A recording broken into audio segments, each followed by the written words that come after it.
Well, welcome back, everybody, to another episode of the League of Inches podcast, our Parra edition. Huge win on the weekend, obviously, versus the bye.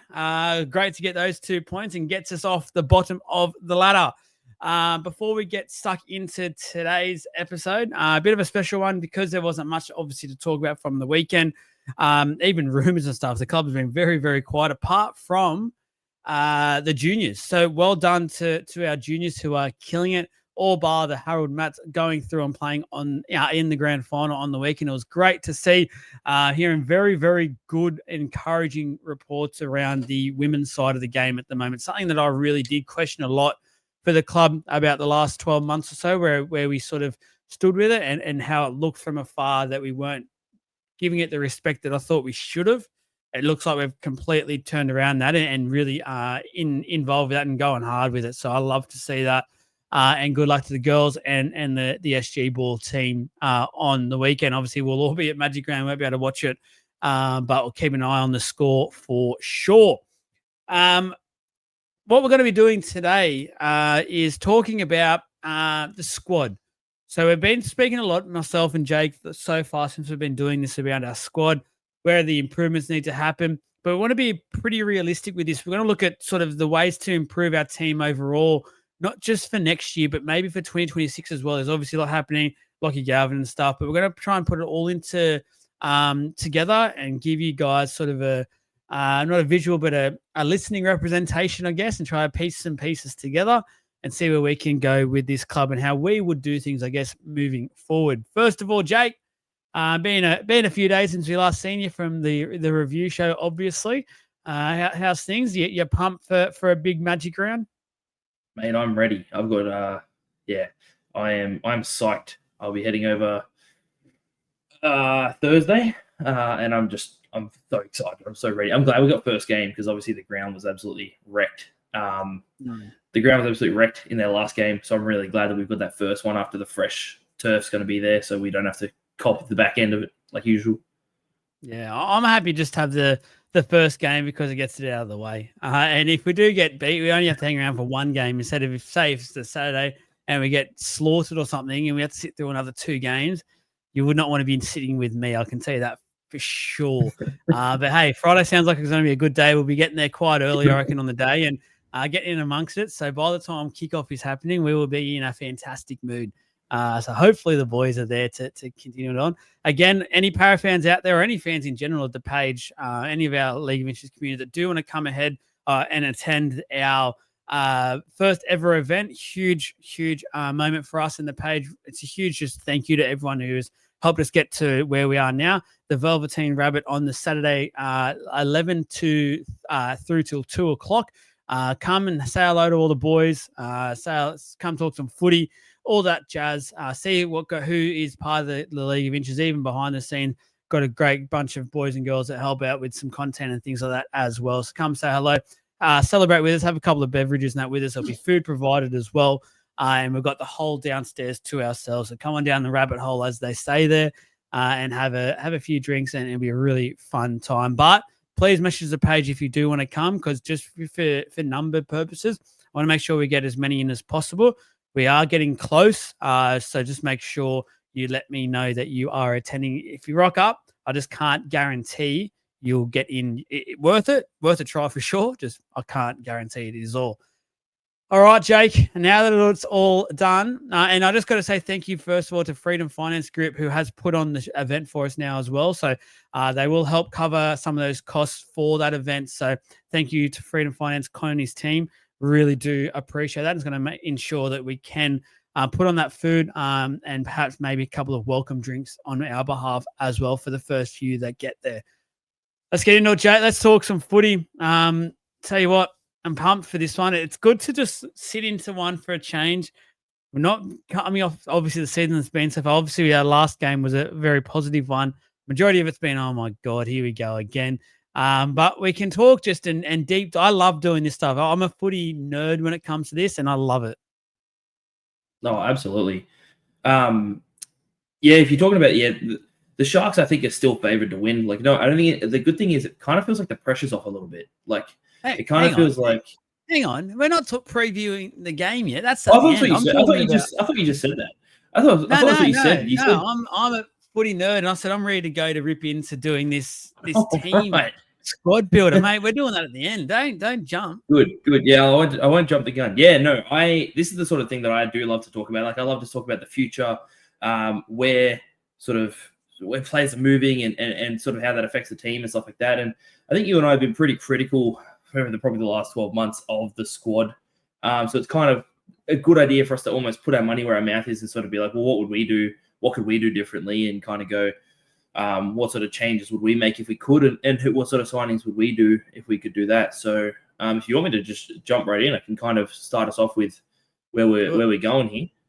So I'll quickly jump in, and I'm just going to touch on what our top 30 currently looks like, who we're going to be looking to like sort of move on towards the end of the season, or who's already moving on. So our current top 30, we have Isaiah Iongi and Josh Papali as our fullbacks. So in 2026, we still only have 2 fullbacks. On the wing, we have Josh Adokar with a favour for next year. The club's favour, for next year. So we can choose whether we want to have him or not for 2026. Zach Lomax is signed with us till 2028. Richard Penasini is, I believe, on a development contract, will be with us at top 30 starting next year. Jake Tungo is with us until the end of next year. Sean Russell is also with us until the end of next year. Hayes Dunster, though, is only with us until the end of this year. Do you see him re-signing? It's a tough one, isn't it? Because he's just been out, and the unfortunate thing for him is what we last know of him in first grade wasn't great, to be honest. Yeah. And to be honest, I have all the time in the world for Hayes. He's a great bloke. Heard very good reports by like Adam and stuff from Talking Parra who have done a few things with him and things like that. Nothing against him. And I used to love him as a player. He was actually one of my favorite when he was coming through the grades. I remember watching, going down the games early, and he was such a good talent. It's just unfortunate. I feel like just the talent that we've got now coming through as well, like all our younger grades are killing it at the moment. I just don't know if there's room for him, unfortunately. I think it might be one where, you know what, I'd say to him, go and try and get some money in the Super League and go. Like, obviously, yeah, if you can get the NRL trade, and if that's what he wants to do. But I just feel like reward yourself. It's been a tough little road for him the last few years, unfortunately, injury-wise. Go and get your money when you deserve it. Yeah, I actually was part of the interview that we did when we were still sort of doing more sort of stuff with Talking Parra there with him. He's an awesome guy. He was great to talk to and to chat with. And you know that they talked about his road to recovery and stuff like that. But yeah, I think with the prospects we have coming through, I just don't think that we probably have the spot for him anymore. So I think that's one that we'll lose out on by the end of this year. Plus, we've had like some issues in the wing and stuff like that, and he hasn't been getting that call up. So you have to look at it that way a little bit. Moving on to the centres. So on the wing, we'll roughly have 5 in 2026.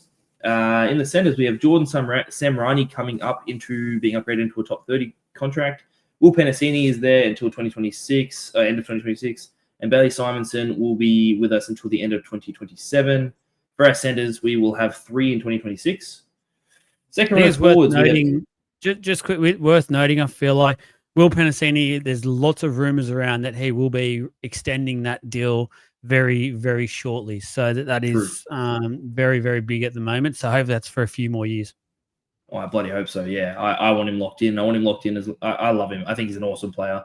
I want to keep him, and I want to see that Penasini combination on an edge. I think that'd be great. 2RF, second row forwards, we've got Kelma Tuolungi locked in till the end of next year. Ryan Madison has a player option until the end of next year. I don't know what's going to happen with that because he hasn't been getting the game time, and I can't imagine he's too happy. So I don't know whether he'll try to get another place somewhere else. We have Sean Lane with a mutual option for 2026. Sean Lane is an interesting one because obviously we know what he can do, but he hasn't been performing for a long time. He's obviously out right now with some mental health things going on. So I don't know that I could see the club sort of keeping him on next year, considering it's a mutual option. It has to go both have to agree. I don't know if I see him staying. What about you? Yeah, like if that is the case, and obviously we wish Sean all the best at the moment. If he's, in fact, he's going through that hard time. You don't want to see that upon anyone, especially someone involved with our club. It just feels like more and more, and like just from what he was doing this year, he wasn't that interested, and it feels like he's just been below his best since that grand final year. That was his pinnacle, and just it's been a decline since. I just feel like it's sort of, I don't know. I feel like it's sort of done. It's sort of done its course, and again, another one where you'd go, you know what? If you do want to keep, I just get this feeling he might not even want to play anymore. Like I just get that feeling with him. It doesn't feel like he was enjoying his football even last year. I think the injuries took a toll, and I just think honestly, it looks like he hasn't enjoyed his football since 2022. I think he's a smart guy. He's got other interests. I think he might want to sort of honestly start to potentially pursue them. Kitione Kartoga, who's obviously been getting a lot of minutes, a lot of game time. He's contracted with us till the end of next year. Bryce Cartwright, 2025 is when he's like end of this year. He's contracted. He hasn't been getting any game time in top grade. I can't see him staying on personally. I don't think they're not giving him the time of day at the top, so I don't see him staying on. In the halves, we have Mitchell Moses, who has removed all player options and will be with us till 2029. Dean Hawkins until the end of next year. I think he's a good little depth player we have there. Ronald Volkman, by all reports, is going to sign or at least will be offered an extension. He was with us to the end of this year because it was only a 1-year deal, and as far as I'm aware, he is getting given an extension. And I think, considering we're the club that threw him a lifeline, he will stick around. And as we all know, Dylan Brown will not be with us next year. So in that, we only have 3 players in the halves in 2026. We have some juniors up and coming, but we'll get to that.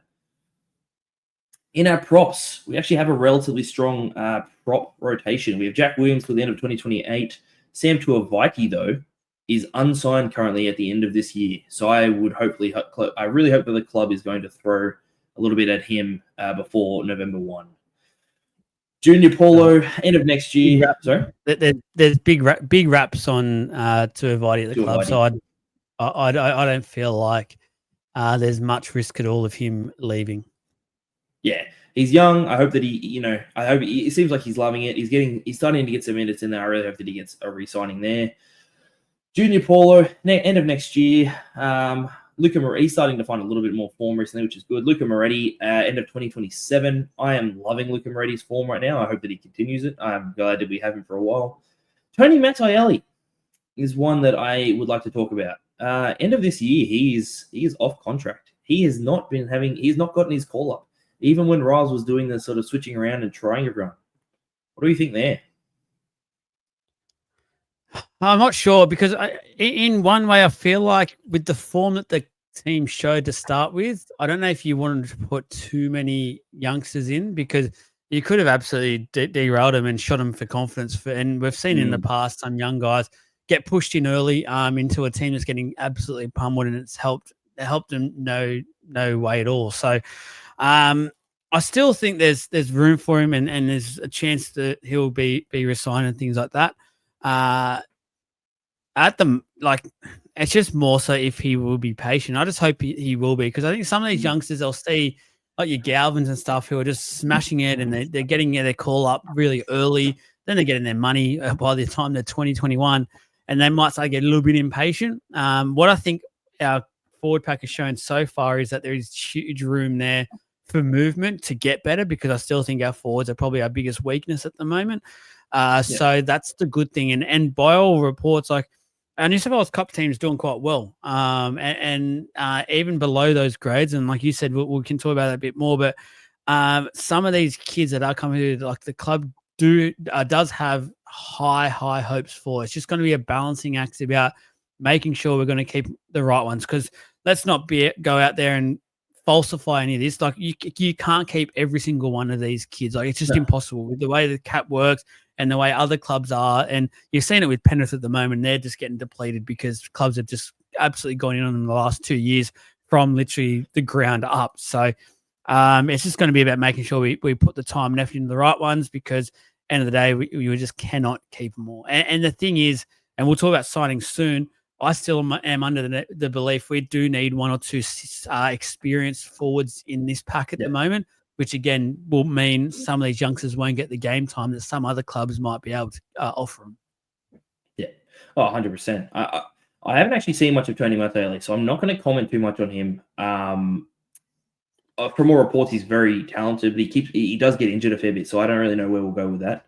Wiremu Greig, we've got him till the end of next year. I don't think we'll keep him past that. He hasn't gotten a run for a while. He doesn't, and then when he didn't look fit. And Matt Drury, we have also got until the end of next year as well. I think he is in our plans. From what I can tell, he seems like he's in our plans. He keeps getting he got a crack on against the Tigers, got injured. Nothing you can do there. Hookers. Oh yeah, sorry. Props. We have 6 for 2026. If you consider, I counted Sam Tuivasa because I believe he'll be re-signed. Hookers. We have Riley Smith, end of 2026. Brendan Hands, end of 2026. Joey Lussick, end of 2025. I don't see Joey Lussick being re-signed. I'm sure you don't either. I can't imagine he'll get picked back up again. And so that leaves us with only 2 in 2026. I think that the depth there might be a little bit shallow, but I heard we do have a young gun coming through, which we'll talk about later. I can't remember his first name, but it's Koinakis. Something Koinakis. I have to look that up. Coming through. So we have some young guns on the way through there. And in our lock, we have Charlie Geimer, end of 2026, Dylan Walker, end of 2026, and then Jermaine Hopwood, till locked until the end of 2027. Oh, Jesus, that was a lot. All right. So what that leads to is we have got 26 top 30 spots filled next year. We have 4 open spots. Yeah. We have Saxon Pryke, who's going to be getting a development upgrade into the top 30. We also have Jordan Samrani, but I don't know. I don't know if that counts towards the spots or what the go is there. Because to be honest with you, I've counted there are more than 30, but there are people that I don't exactly know 100% how it works, but there are more than 30 in our top 30, but it's fine. So Saxon Pryke's going to get an upgrade. He's a good young junior and a prop, like you said. That is what we're sort of looking for. So that's a very good, handy upgrade we're going to have up into there. Charlie Geimer is, I believe he already got. I don't know if he already got upgraded, but he's been playing a lot this year, so I don't know how that works either. That's what I'm sort of talking about when I say I'm not 100% sure, because he, as far as from everything I can find, he's not upgraded, but he is like still playing in our top 30. And Sam Rani isn't upgraded, but he'll get upgraded next year. So we have 4 spots open. What that means we need to discuss is, where do those 4 spots go? What are we trying to sign? What are we looking for? And I've got options from every position that are off contract 2026 and 2025. But before we go into them, you and I need to look at what are our priority areas? Where do we think we need depth signings, or where do we need to really improve in, and like where should we make some big signings? Especially losing Dylan Brown, we're going to have some money to throw around too. I was about to say, my first point is going to be, we seem to have a little bit of money. Like, I don't even think the club has fully spent their Gutho money yet either. Like, that's still floating around. So there's still a juggling act there. Now the Dylan Brown money, that's ridiculous. Off Hangawi too. Off of Hangawi's just gone, which freed up a spot for this year as well. So there's a number of things that can happen there, which from a recruitment point of view is really exciting. It's just making sure the club does the right thing by that. So fingers crossed that we can, because if we can, and depending also on if we can get rid of some of this deadwood like Maddo and Cartwright and stuff and Lane, like if those 3 can go as well, even if we pay part of it, let's say we pay 200,000 or something of those, like we're still going to have an extra 400 left over by all 3 of those. Like, that's a heap of money again. Like, there's a possibility we could go into next year with like a war chest of 2-3 mil to spend, which is huge. Could make some big changes. Yeah. Everyone's seeing what we're doing at the moment on our live shows with the our draft teams for our ones, and we're doing just if everyone was off contract, and money can fill up quite quickly, but you can also get a couple of good players in there for that sort of money. So if it's done properly, I reckon depth-wise, to be honest with you, I think we're pretty okay at the moment, especially when you think in 12 months' time, a lot of these kids will have 12 more months' worth of experience playing in this World Cup, things like that, playing against men. Yeah. I think the depth is okay. I think now we have to start looking at more so picking players who are going to strengthen that top 17. I agree with that. So I think we have 4 spots, and let's pretend we have a fair bit of money to do that with. We need to look into who we want to sign. So 2020, yeah, Moneyball. 2025 players off contract for the fullback position. We have Corey Allen, Cade Dykes, Clayton Fualalo, William Kennedy, Dane Laurie, and Blake Taff. I don't have a single one of those who stand out to me. We don't need a fullback. So off the bat, I'll let you know, we don't need a fullback. And we don't, in my opinion, need wingers now that Semrani will go up next year as well. That's the big problem why they stopped playing him, I think, because he wasn't able to play because of the contract he's currently on. So I think, especially with Richard Penasini as well coming through, I think the outside backs are going to be happy to leave wing and centre out of it. To be honest with you, I am. I don't know if you are in the same boat, but I am. I'm happy to leave the whole back line. So, well, the only thing I'd consider is Fox will get re-signed, in my opinion. I think he's done enough at the club and he's provided that energy that he will. And the other thing is we've got to start to look at a way to get Papali, or Papali, he likes to be called. Sorry, we need to get Papali into this team at some point. And by all reports, the club is trying to work really hard at making that happen because they know how much of a talent he is. He's been killing it in New South Wales Cup. So we need to just find a way to get him in, which is going to be, it's a headache that I think it's awesome to have. But at the same time, you're also sweating a bit because you're like, hope we want to get him. You really want to get him in there. I agree. You know what? To be honest with you, especially for 2025, I see no need to even discuss the wings and centers. I think they're pretty set. Which moves us on to the second row forwards. And this is an area where I believe we do need some improvement. So I'll just quickly name everyone and I'll just go through everyone, even if they're in the Eels, and then we'll only talk about the ones that I think are relevant. So we have Jacob Alec Wink. I don't even know who that is. Fletcher Baker, Ken Bromwich, Ethan Bullimore, Billy Burns, Bryce Cartwright, Tom Eisenhuth, Raymond for Tyler Mariner, Thomas Fletcher, Ryan Foran, Maverick Geyer, Jack Gazowski, Harrison Hassett, Jacob Host, Felice Kafusi, Ativalu Lasati, Ben Lovett, Tony Mattielli, Dean Madison, Kai Pierce-Paul, Preston Rickey, Jamal Shibasaki, and Brandon Tumeth. The only ones that stand out to me, I don't know about you, is Ethan Bullimore, maybe Maverick Geyer, Jacob Host, and Kai Pierce-Paul. Yep, pretty much spot on to what I'm looking at. So, yep. Yeah, I think that's where I'm at with them. So let's talk about Ethan Bullimore. Let's discuss him. What are your thoughts on Ethan Bullimore as a potential maybe starting second row or bench second row for us?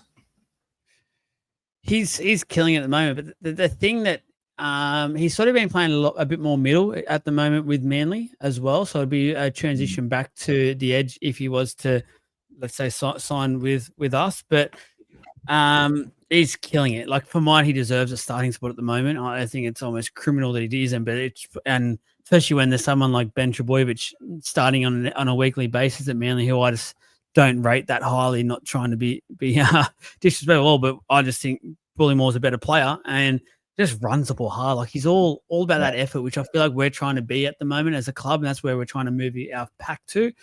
And he's that more agility sort of forward, easy to get going. Stuff. He's fit. Like I think he'd be perfect. I just don't know if he would be necessary. He'd probably be one of those really good impact forwards at the moment. I just don't know about the starting edge spot, but who knows? I would be happy if I saw Ethan Bullimore signing, like for the Eels. Like I would be sitting there going, right, that's a good signing for us. That works. Maverick Geyer. I like what I see from Maverick Geyer. Whenever I see him play, like I tend to find that he's a very hardworking player, which is, like you just said, what we want. But you did say we're sort of looking to strengthen our 1 to 17, and I don't know that he does that. I don't know that he's better than the options we have. What are your thoughts? Yeah, I don't know if he's that much better than anyone we've got coming through as well, who he would probably steal one of their spots, and then we risk losing one of those younger kids. So for mine, he's just not really in like an interest of me. And I feel like I don't know if he's injured at the moment or not, but obviously Penrith aren't going that well, and their forward pack has been, I wouldn't say getting dominated, but it's not like what they have been in the past. So if there was a chance, he should be getting a chance now. And I think he's only had one game so far this year, and he didn't play that many minutes in it. So yeah, no, I agree. We have Jacob Host, but I actually see him. He tends to end up playing more of a prop role as well. I feel like he usually tends to play more in the middle, so he'd have to shift back. And to be honest with you, it doesn't excite me that much. I wouldn't sit there going, yes, we've got Jacob Host if we got him. So thoughts on that? Yeah, no, I agree. I'm not that big of a Host fan. I think he's one of those players that can do a job, but for mine, he's not one of those players that we should look at signing. Like in my opinion, in my head, I'm happy to literally sign 3 or so players next year, but they've got to be players where we're going, yep, that makes us a better team.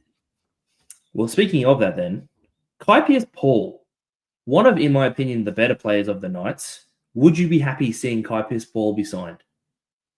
Oh, I would. I would for sure. Unfortunately, I'm hearing a lot of rumors around that he's very close to signing with the Tigers. But I hope somehow we can sneak in and it's been not played out in the media, which would be awesome. I hope one day we just get an members email or something, and it goes, you know what? Eels have signed Pearce-Paul, and I'd give him a couple of years. I actually feel like he's been a bit handcuffed at the moment with this Knights attack and not letting him play. He's got a tremendous offload, a tremendous palm and stuff on him. And having Iongi and Papali, whoever it is that plays that week, sniffing around with him, Lomax, Moses, whoever the 5'8" is at the time, that's really exciting. I feel like Riles is the type of coach he showed so far that he won't handcuff players either. He'll happily let them play, but he'll make them know, you know what, if you make the error, you need to make sure you defend it as well, which is something we haven't been good at so far this year, but it's a culture you can tell is being instilled because the boys, even though like we're getting pumped a lot, they are still trying some stuff. So you can't fault that. Yeah, no, absolutely. So in that, we've come up with, and our second row is the only one for this year that we'd even be happy signing would be Kai Pearce-Paul. Yeah. Happy with that? Yeah, no, I am. Which for me sort of suggests I would try and make this Ryan Madison situation work. He's probably the only one out of mine that I'd make work. And then the other two probably say, yeah, it's not working. But just because of the lack of talent that's there, and if we do need a stopgap solution just to get us through the year, we know at least what sort of Matter can do. Yeah, no, I agree with you on that. So I'm pretty happy to move on from the second rows for this year, and we'll be talking about 2026 later. So we will get back into second rows again. But for now, this year, for like trying to sign across to have someone short term for next year, okay with that. All right, in the halfbacks position. So like I said, in our halves we've got 3 for next year. In our top 30, we've got Mitchell Moses, Ronald Volkman, Dean Hawkins. Now I think Dean Hawkins did a good job as a depth half. And I also think Ronald Volkman will do a good job as a depth half. And obviously, though, we are looking to sign a 5'8". Okay. Do any of these, as a big name option, do any of these names stand out to you? Jake Arthur. I think Daly Cherry. Do halfback and 5'8" together because I reckon it's obvious that they'll be playing in the 6. Yep. Yeah. I'll throw it all out then. Righto. Jake Arthur, Daly Cherry Evans, Jake Clifford, Tom Duffy, Jackson Hastings, Drew Hutchison, Sean O'Sullivan, Niwai Puru, Adam Reynolds, Brett Schneider, Toby Sexton, Chad Townsend. So straight away, I'm not interested in any of the halves anyway. So I'm happy to move on from them, but it's up to you. 5'8", we have Adam Dewey, Kieran Foran, Tamari Martin, Josh Schuster, Cody Walker, and Ryder Williams. Any of those names stand out to you? I'd probably, because in my head, hopefully it plays out this way, Galvin's probably coming at the latest 2027. Like, let's just say it all goes smoothly, but I feel like that relationship will have to end by the end of this year. They'll probably get through it. I don't think we can get in this like now, but they'll just get through it and we will have him for next year, which would be ideal. But let's just say for some reason it won't happen. I'd look at this list and I'd be going for probably Adam Dewey. That would be the guy that sticks out to me just to play. He's got that Lebanon pairing with Moses when they played in the World Cup. He's a decent player. Like every time he plays, he just seems like a rugby. I know he's got a bit of injury history, but in my head, I'm only signing someone for a year because then the next year you got Galvin, who's a huge future player, and hopefully you get him for 5-10 plus years. Because I like Duffy in that I like what I initially saw. I think Duffy was in a Cowboys team and had no confidence, so it's hard to judge him. Where he's just a young kid, but you wouldn't sign that because he'd go on all of a sudden.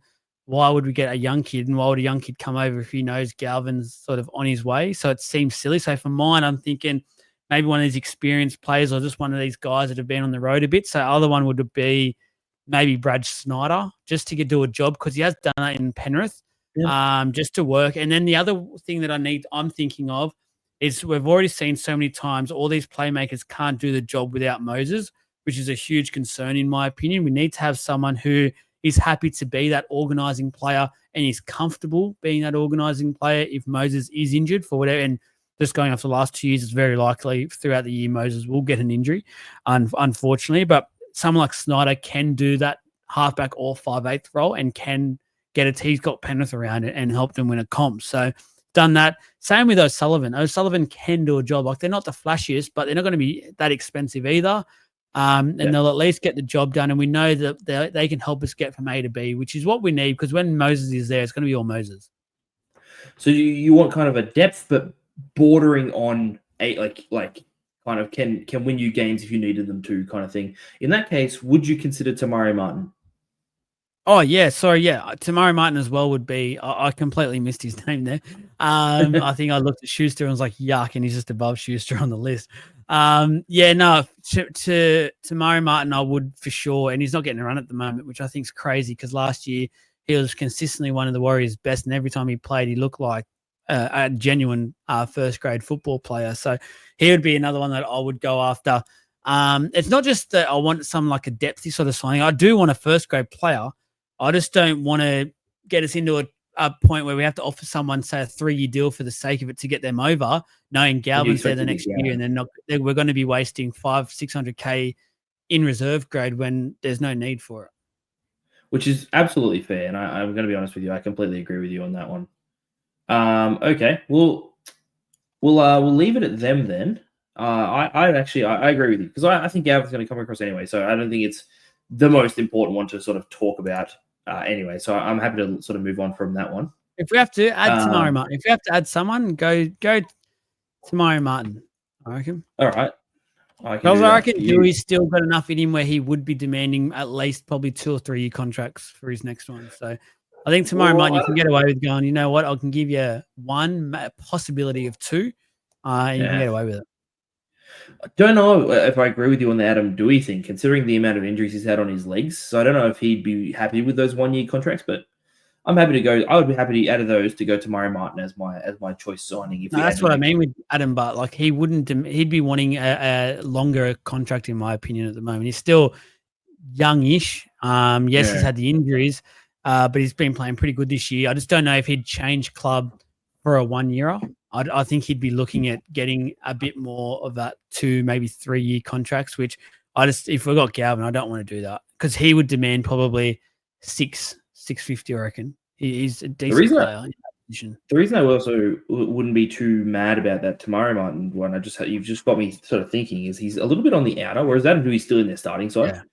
He's a little bit on the outer, actually, a little bit at the Warriors. So then that like gives you that in kind of thing to go, look, we'll give you a year and you can see what you can do.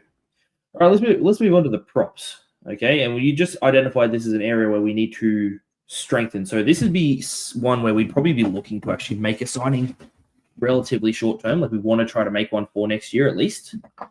I've highlighted the ones. I'll go through them really quickly, and if there's any other ones, just maybe chuck a highlight on them and we'll talk about them. But so this is a pretty big one. We have Bunty Afoa, Tom Ale, Matt Croker, Isaac Fasurma-La'awi, Viliami Fafita, Wirmu Grieg, Saliva Havili, Jack Hetherington, Jaden Hunt, Corey Jensen, Josh Kerr, David Clemmer, Ben Liu, Jordan Martin, Jordan McLean, Shakai Mitchell, Davey Moale, Mark Nichols, Josiah Pahulu, Josh Papali, or Papali'i, Toafoa Sipley, Daniel Saluka Fafita, Siasoa Takiaho, Martin Tapau, Sam Tuavaiti, Lazarus Valepu, and Michael Longer. The ones I've highlighted here, unless there's any other ones you want to talk about, are Bunty Afoa, Corey Jensen, and Lazarus Valepu. Ooh. Wow. Okay. Any other ones have I missed that you like?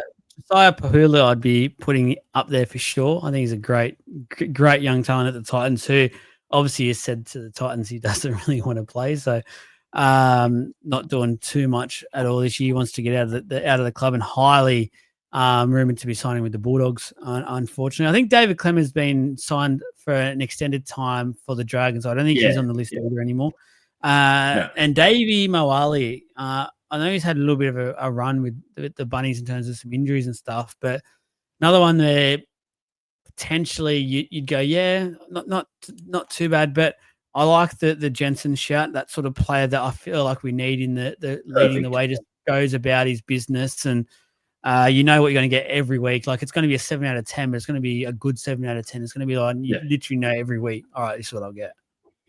Yeah, 100%. He'd be someone I would be looking for. Same exact thing that we talked about. Like if you're looking for that leg speed and you're looking for that sort of smaller framed, like but big engined sort of forward, Corey Jensen fits the bill. He's supposedly, as far as I'm aware, the strongest player at the Broncos. They did like some strength testing and stuff like that, and I think he came out being the strongest. So that's fine by me. If we manage to sign him, I'd be happy with that.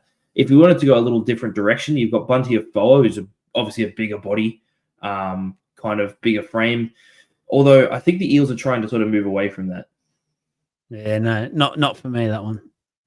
Yep, no, and that's fair enough. And the last one we have is Lazarus Valepu from the Storm. Thoughts on that? Oh, he's good young talent. Storm can't keep them all, so Yeah, well, I wouldn't be opposed to it. It would be exciting. Yeah, I don't mind that one. I don't mind it. And then obviously on there was Sam Tuivasa, but I do think we're going to re-sign him. So okay, let's try to bring it down into two, because you know what, I'd be okay if we signed two props. We also have some young up and coming players too. We got St. Jacks. Let's bring it down to one. If you had to pick one from the list, who are you thinking right there? Pahulu. Oh, interesting. Well, okay, but you said he's linked to the Bulldogs. You reckon he's going there? Yeah, well, if he goes to the Dogs, that's that. If that does happen, I'd probably then go Corey Jensen would be my pick. Yeah. Do you think he would leave the? Do you think he would leave the Broncos? Oh, I think so. I think a lot would depend on what happens with Payne Haas as well. He's going to be huge. Once November 1 hits, obviously there'll be lots of big dollar contracts, and then you also got to take into equation all these managers will be doing it for these sort of borderline squad sort of first grade players. They'll be going, you know what, the Bears are coming in the year after. Let's just do the 1 year so we can go and ask for more potentially at the Bears, and then that means other clubs will have to pay more. So you've got to just be a bit careful. But for now, I'd probably lock in Corey Jensen. Yeah, no, that's fair enough. I do agree with that, because I think that he's probably not happy with that bench role. He was supposed to, or has he been starting lock? I feel like he's been coming off the bench, hasn't he? No, no, he has. No, sorry, yeah, that's Hetherington that's been starting. So Jensen's Yeah. He's been sort of shafted a little bit, which is where I'm kind of thinking he'd almost be a little bit unhappy about that, considering his experience. All right, well, I'm happy with Corey Jensen. I think if we were making a signing, I'd be very happy with getting him for this year. So let's move on to hooker. And before I get into hooker, this one for me, I think we should wrap Riley Smith up in a bow for 5-6 years. I would love to sign him on an extended contract. That kid, in my opinion, is going to be absolutely monstrous, and kind of is already. He's got a little bit to learn about, kind of containing that energy when it's needed and stuff like that. But I love his energy, and I love his service, his defense, everything right now is right where it needs to be. And he's not a grub like Reed, so I'm pretty happy with that. So, but he's got a bit of grub. Got a bit of grub. Oh, every hooker, to be a good hooker, you got to have a little bit of grub. He's got a bit of grub. Okay, so but what we do need a bit of a depth hooker signing. Okay, and so there's a few good options on here if we're looking for a depth signing, because we've got Brendan Hands, who hasn't really been doing the job, and I think 3 hookers is probably where you need to be, considering how like frequency of injury and stuff like that. So Jaden Berrell is an interesting one. Gordon Chan Kum Tong, Bronson Garlick, Harrison Graham, Riley Jones, Danny Levi, Sonny Luke, Joey Lussick, Tyler Moriarty, Blake Moser, Corey Pakes, Luke Summerton, Tom Starling, and Jake Turpin. I'm going to highlight here Jaden Berrell, Danny Levi, Sonny Luke, and I don't know that actually. I thought that Blake Moser re-signed. I don't know if this is old. No, he hasn't. Okay, so yeah, Jaden Berrell, Sonny Luke, Danny Levi, Blake Moser. They're my choices. Any other ones from you? I think with the Riles connection, Bronson Garlick could be a very realistic prospect to get. I do think realistic. And a decent squad sort of player, so definitely more depth. Like you're definitely picking him for a depth player. You're not picking him for your chosen starting sort of hooker there.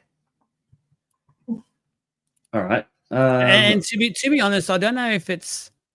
I know you're pretty into it. I'm not as big as you are at the moment in terms of signing a hooker. For mine, I'm happy having Brendan Hands sit there.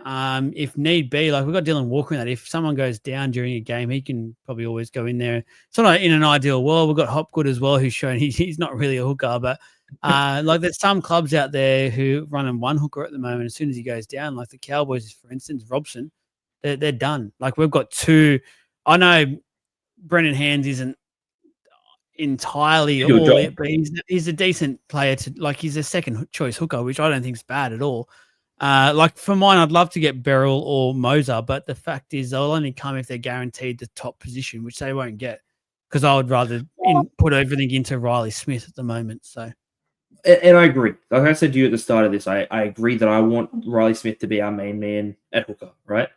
But like we've shown with Isaiah Iongi and Papali, like I think the players will come if they know that they can have that chance. Like if they know that they actually have a shot at sort of being able to play their way into that role. Well, I don't see a reason why not. Like I mean, Sonny Luke's always been that sort of second man. He has at the Panthers. He's never gotten a chance to be that sort of main guy.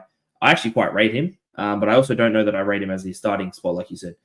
Jaden Beryl, I think, just wants the opportunity to be in a top 30 squad. Like I've been watching him for ages. He's a freak. He's really, really good. And it feels like no one really gives him a chance. Oh, he showed in the trials what he can do. And that's what I mean. Like, I don't know if he'd just happily come as the third choice hooker.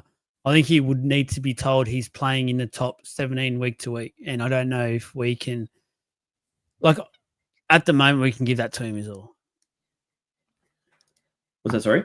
You cut out. I don't know if we can give that. I don't know if we can give Beryl the top 17 week to week, which is, I feel like, what he would want if he was to move club. Because at the moment, he seems pretty happy at the Sharkies. It's all set up to move. Same. I feel like they want to play week to week. That's the same with Moser. Like he's happy in Brisbane. His life set up at the moment. He's been there his whole life.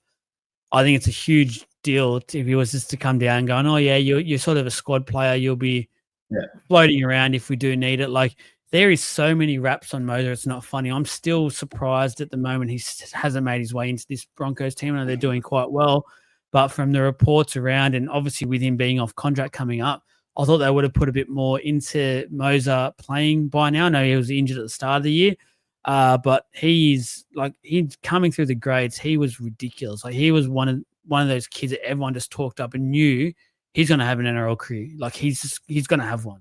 So I'm just very interested in just wondering why, because it just doesn't make too much sense. Because no, like Corey Pace is doing. Like for instance, Corey Pace would be another okay one, but like he's only doing a job, and Moser can't get ahead of him at the moment. Yeah. All right. Well, okay. So we said we were only aiming to sign a sort of depth player anyway. So would you be happy if we went Bronson Garlic, considering it's probably more realistic? I'd be happy to go Garlic and move on. Like I think that's okay for now. Yeah. No, I'm honestly okay with that. Like we said, we're all in on Riley Smith, so that's good for me. I think it's quite realistic as well, which is nice. Yeah, it is. In lock, I'm going to preface this by saying I don't think we are in need of a lock. We've got Jermaine Hopgood, we've got Dylan Walker, and if we need to, we've got Charlie Geimer as well. So to be honest with you, I don't necessarily. Yeah, I'm happy to move on. But then 2026 is where it gets interesting because we have so many players off contract in 2026. A lot of these could be huge shuffles within the team. 2026 actually shapes to be a massive year for changes around our team. It could be at the end of the NRL will be shaken because the NRL will shake. I promise the NRL is going to shake in 2026. Our 2027 team could be anything. So I will be going through these ones and there are a few more because it's 2026 and signings haven't happened and things like that. But I'll throw them out at you. But I'll also just get you to just check for me who's going to be off contract in those positions. Actually, it'll say it in the thing. It's okay. All right. So in fullback, our off-contract player will be Josh Papali, and as we talked about, he hasn't been getting the sort of the run, so we don't know what's going to happen by then. This is obviously looking into the future. Jaden Campbell, Tom Chester, Trey Fuller, Jai Gray, Jermaine Azarko, Keanu Kinney, Luke Luali'i, Nick Meaney, Josh Papali, Sean Russell, Tyrell Sloan, James Tedesco, Connor Tracy, Tom Trebojevic, and Tane Tuapiki. Now, there are some huge names in there. I personally, by the way, am obviously I want Ion, right? So we're developing him. I want him as our fullback. I have faith in him. He's going to be huge. So I don't think we're looking for that huge signing play. I think what we're looking for is to keep, hopefully, Josh Papali and potentially a possible additional, maybe not. It's up to you. I'm curious. What are your thoughts on that? I'm happy just to lock in Iongi and Papali for a while, to be honest. It's just more of a question if Papali isn't getting a spot by then in wherever he is in the team, will he stay on for that much longer? I'm not too sure. Like, I don't know if we'll be looking at some of those big names like your Turbos, your Teddies and stuff. They'll just cost too much money. We don't need them. And by that time, you put that much resources into someone like Iongi. I'd be expecting Iongi by that stage, and I don't want to put too much pressure on him, but to be probably consistently like a top 5 fullback in the game. And that's someone who you go, yeah, we keep. Yeah. No, I'm with you on that. Same thing we kind of talked about for the wing before as well. There are some bigger options here if we wanted to do an upgrade by then. But at the same time, by then, a lot of them will probably be re-signed. Like we have Josh Adokar. 2026, who do we have off contract though? We have got Richard Penasini. Richard Penasini could not be there. Sean Russell could not be there by then. Well, actually, at the end of 2026, Adokar as well. He's actually off contract. Stan Riney, technically, but I think if he's getting game time, he'll probably re-sign, I hope. And Will Penasini as well. So we do have a lot of off-contract players. So let's have a chat about it. So the options here on the wing. Do you want me to go wing and centers or just wing for now? I'll go just wing for now. Josh Adokar. It's a big list. So Josh Adokar, Michael Asamoah, Xavier Coates, Matthew Fagai, Ruben Garrick, Sione Katoa, Alofi Khan Pereira, Greg Marju, Marcelo Montoya, Fletcher Myers, Marky Mark, Nwanga Ningatase. I think I nailed that. Maybe didn't. Jackson Paulo, Richard Penasini, Mikhail Ravalawa, Philip Sammy, Murray Tuolungi, Christian Tuipulotu, Daniel Tupou, and Will Warbrick. A huge list of names. Ridiculous. I want to start you off with who do we want to re-sign? So we've got Josh Adokar. At 2026, he will be, I don't know. Mid-30s, I think. 32? Yeah, he's 29 now. He'll probably turn 30 this. He'll be about 32. Would you re-sign him at 32? Nah, probably not. I don't think so. I don't think so either. So then you've also got Richard Penasini and we haven't got to the Penasini brothers. Russell. Sean Russell, would you re-sign? No. Okay. And Jake Tongo? I wouldn't. Nah, I'm not by then. Like some of these kids coming through SG Ball and that will be more than ready by then, so no. Yeah, and you've got that as well. So let's try and pick one wing player if we could pick one, and a little bit of realism in it that we would kind of aim for. I could make an argument, to be honest with you, for us targeting Pereira. I was going to say Marju, bring him back to the club with a different name. See, I would actually love that as well. So I'm okay with just talking about those two. Anyone else that comes at you just quickly? Nah, I think by then someone like Nwanga and Nitawasi will be, I think, a gun in the game and will demand way too much money. So, and the Roosters, will probably just keep him. They're giving him the chance. He'll reward that. They seem to be like that club. So, I'm putting my vote into Marju. I'd love to see him come back. Do you think that's realistic? Winger. I don't see why not. It's going to be off. Like there's a starting spot going to be there, perhaps, unless one of our juniors can come through the ranks, which would be ideal because that would help balance the salary cap. And then you can go more in. That's probably the year that officially Galvin's at the club. Hopefully, that's probably going to be a bit of a chunk of cap that we need to free up. So, ideally, hopefully, Samrani, who would be costing us pretty much not much at all, would be ready to go and good to buy then. If not, someone like Marju, which I don't think would be costing too much either, I'd be more than happy to have. Yeah, no, I'm happy with that. The only reason I said Alofi Khan Pereira is another year of the Titans, another year of, in my opinion, probably losing and probably getting pretty over that and might be looking for a bit of a change. Might be able to get him at a relatively decent price. And we know that Riles is looking for speed in the back line. And if we lose Adokar, Luffy Pereira is one of the faster players in the comp, so it would actually be relatively like for like. He's actually got some aerial threat too, so I could see that happening as well. Yeah. All right. Yeah. We'll move on from the centers. We'll quickly just talk about the off contracts. So we have Sam Riney, who could be off contract to 2026. I'm hoping because he's our junior, he stays, but you never know.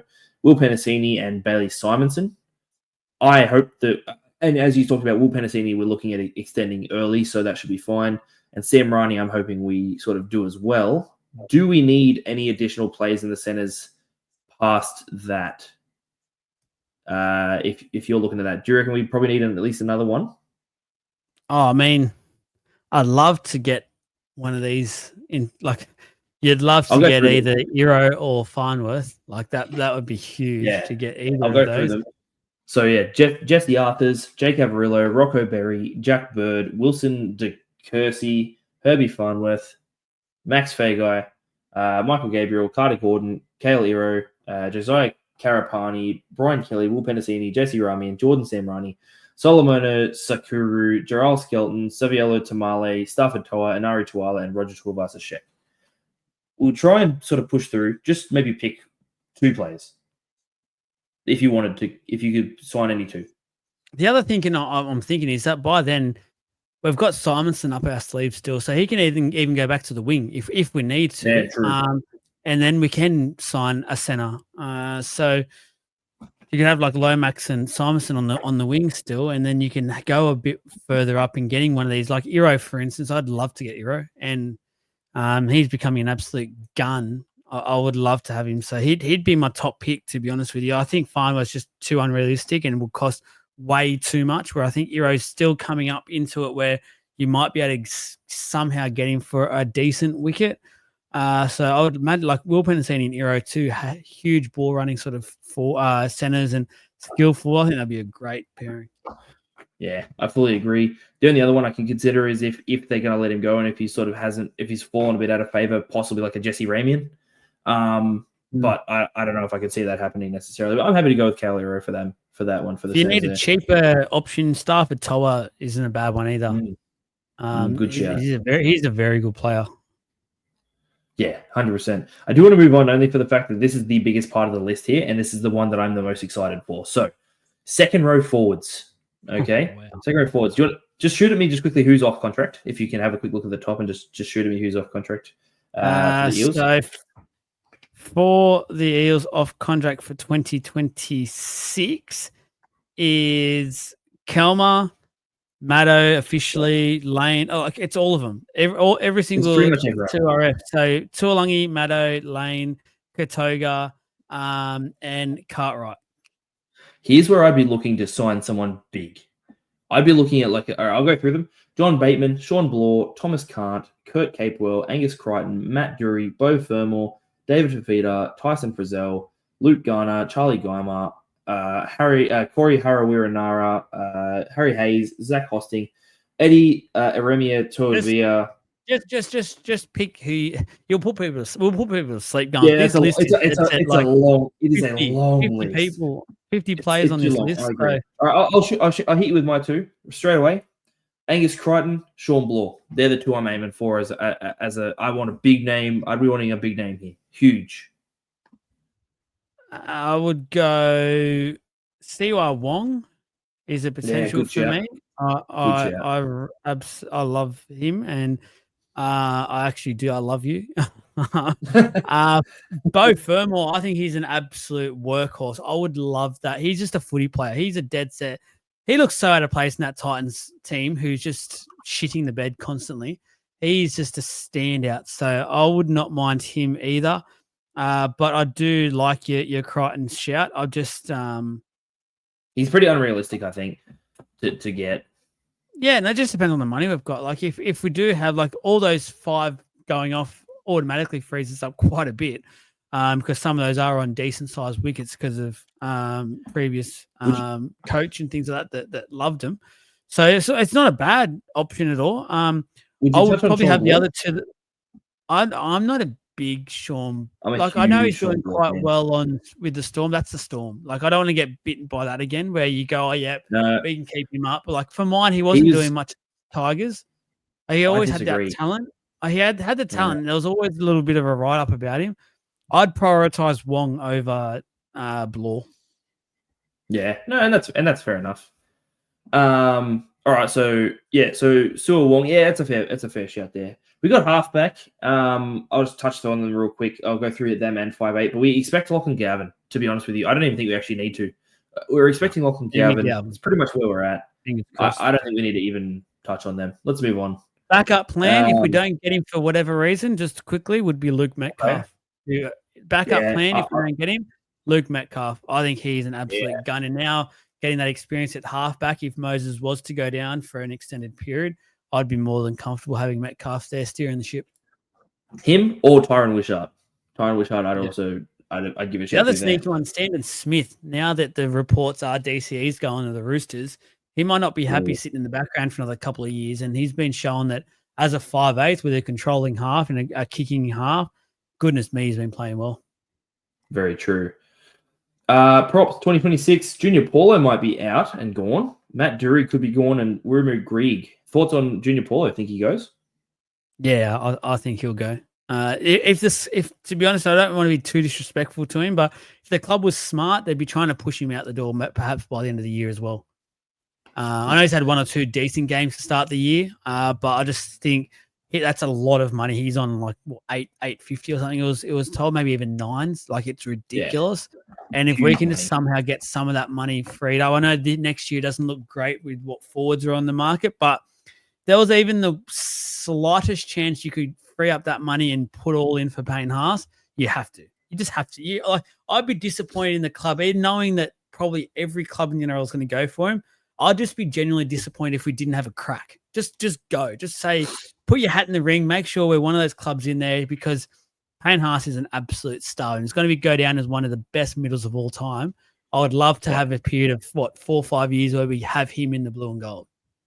Yeah, and probably at his best time too, like probably where he's at. But yeah, I think a club will sign him for a huge, like long distance one, so we probably won't get him there. My shout, if we couldn't get Payne Haas, which is pretty likely, would be either Tui Kamikamika or Nafahu White. I'd be very happy with either of those two options, to be honest with you, coming across to the Eels. Any names that stick out to you?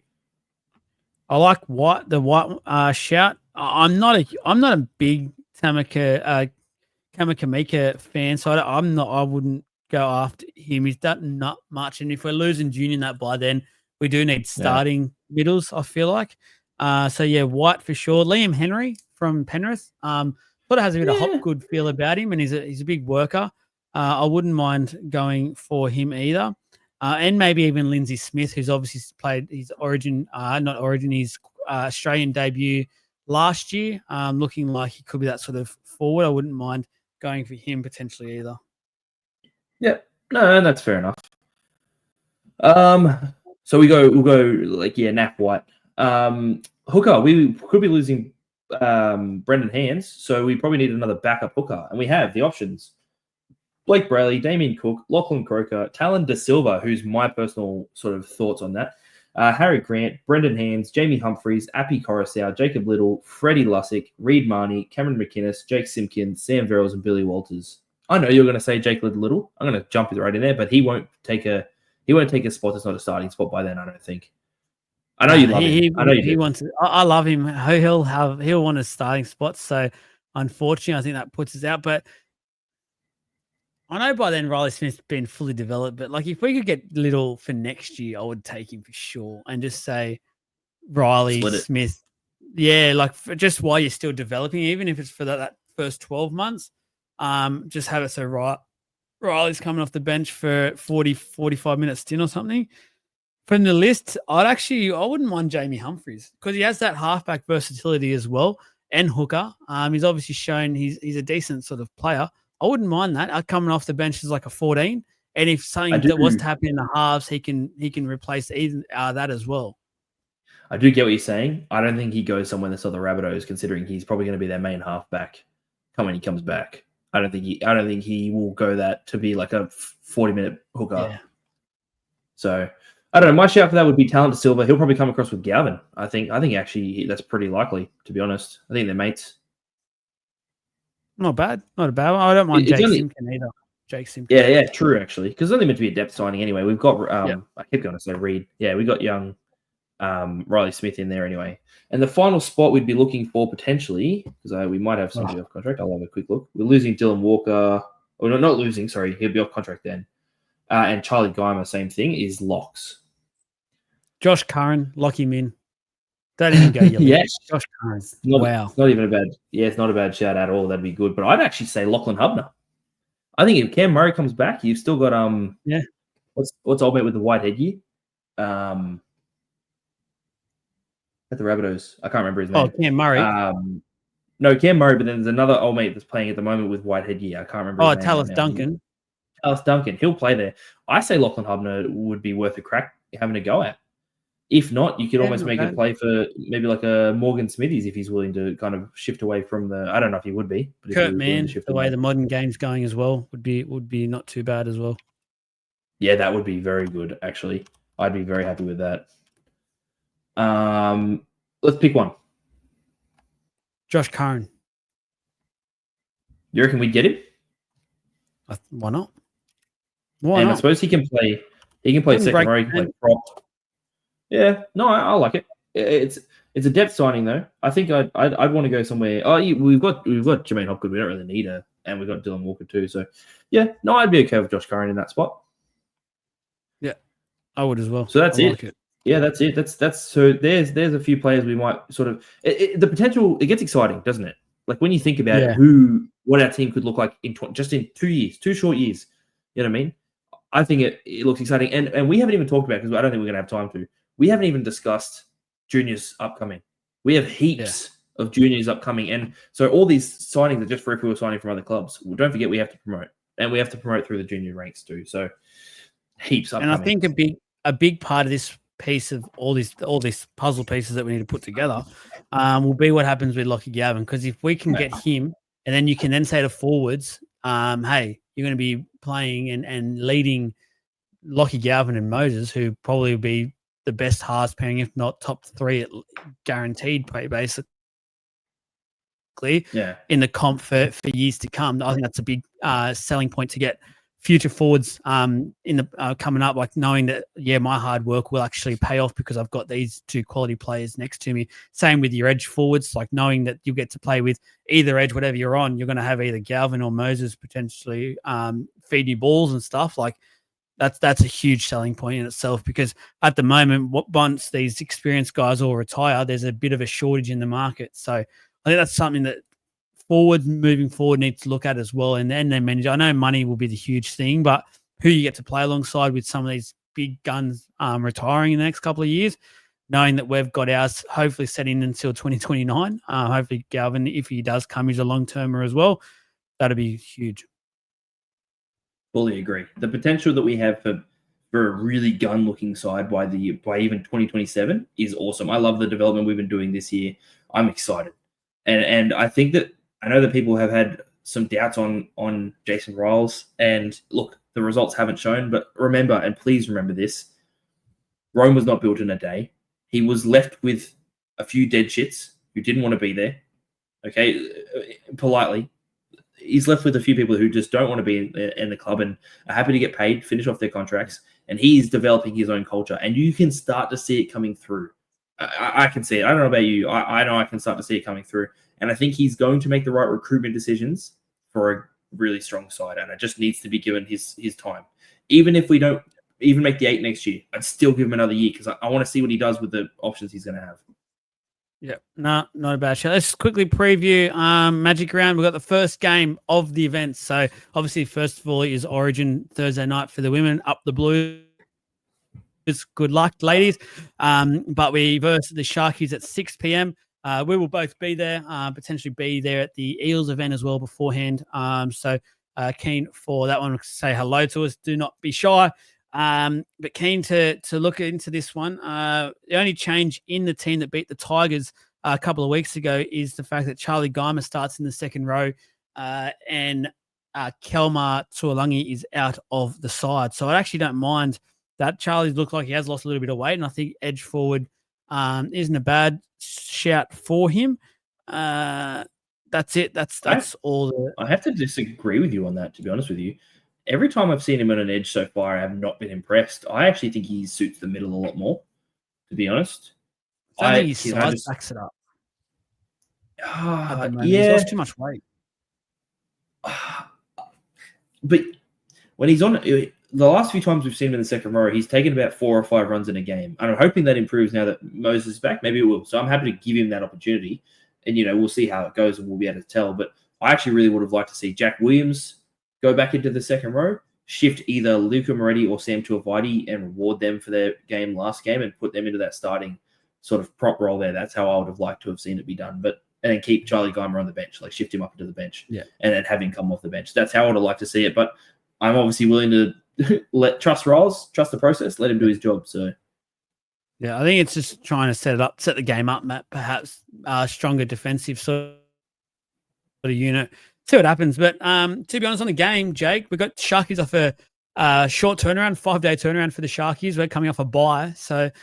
We should, our start has to be on fire. If there is no excuse whatsoever for the Sharks to outstart us in this game, we should be front loading every bit of energy we have and then just praying. And to be honest, we should last longer than the Sharkies coming off an extra point right to the last minute game as well. I know they'll say they're a top 4 team. They won't make excuses, but that's hard for any team to come back from and Magic Round as well. Travel.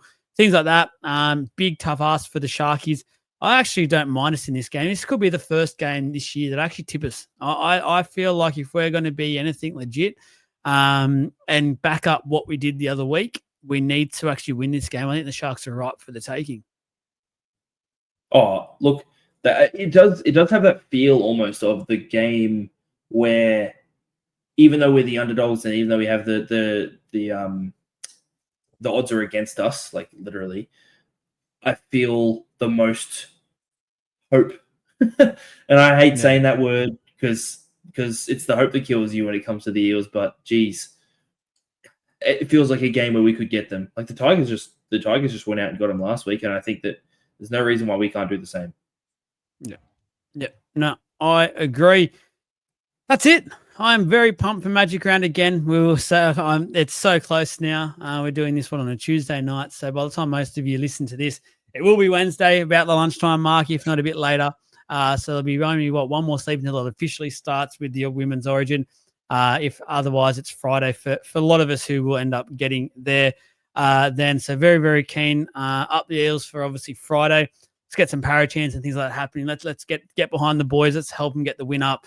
Out chant the Sharkies fans. It's a very fun night, the Friday night. So we will see everyone there. Jakey boy, thank you. That was a very fun episode. Got my rugby league nerd on, which I absolutely love, and hope you guys all enjoyed it. Again, like, subscribe, all that jazz. Add a comment and rating for Spotify or wherever you listen to your podcast. It goes a huge way, and it's a free way of supporting the page. So it's really much appreciated. And basically, that's it. Make sure you tell your mates to hit us up, to like and subscribe to all the social media pages as well. But goodbye for now, and go the Eels.